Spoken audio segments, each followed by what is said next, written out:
Victory gospel search விடுதலையின் சுவிசேஷ சபை வழியால் உங்களுக்கு கிருபையும் சமாதானமும் உண்டாவதாக. இன்று உங்களுக்கு தேவன் தரும் ஆவிக்குரிய வார்த்தை என்ன அப்படின்னா, சங்கீதம் 9ஆம் சங்கீதம் 10ஆம் வசனம்.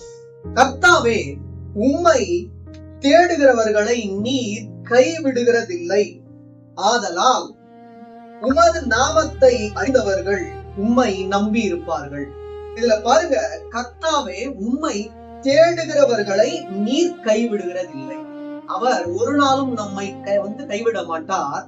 எப்பொழுது அவரை தேடி நாடி ஓடி அவரை நீங்கள் தினம் தினம் என்ன பண்ணணும், ஆராதிக்கும் போது அவர் என்ன பண்ண மாட்டார், உங்களை கைவிட மாட்டார்.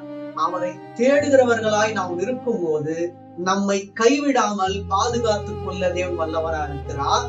அதன் பிறகு உமது நாமத்தை அறிந்தவர்கள் உம்மை நம்பி இருப்பார்கள். நான் உங்களை நம்பி இருக்கேன் அப்படின்னு சொல்றது ஒண்ணு, அவருடைய நாமத்தை அறிய வேண்டும்.